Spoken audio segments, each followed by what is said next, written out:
இருக்கீங்க? பீச் பார்க்கும்போது எனக்கு என்ன ஞாபகம் வருதுன்னா, பல சிச்சுவேஷன்ல நம்ம என்ன பண்ணுவோம், சில நேரங்கள் நம்ம தனியாக இருக்கும்போது, டைம் ஸ்பெண்ட் பண்ணும்போது, தனிமை ஃபீல் பண்ணும்போது, இந்த மாதிரி அமைதியான இடத்துல வந்து நம்ம உட்காந்து டைம் ஸ்பெண்ட் பண்ண நினைப்போம்.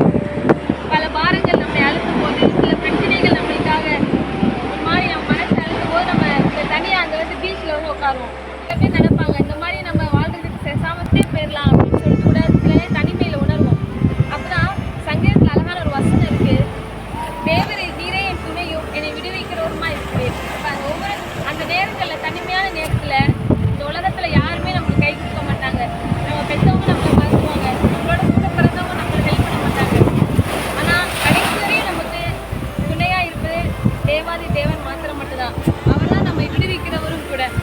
நீங்கள் தனிமை உணரும் போது, இந்த மாதிரி பிரச்சனைகளை நீங்கள் மேற்கொள்ளும் போது, எஸ்ஸப்பா நீரே என் துணை என்னை விடுவிக்கிறவமா இருக்கிறேன் அப்படின்னு சொல்லி நீங்கள் ப்ரேயர் பண்ணி பாருங்கள். கர்த்தர் நிச்சயமாக உங்களை விடுவிப்பார்.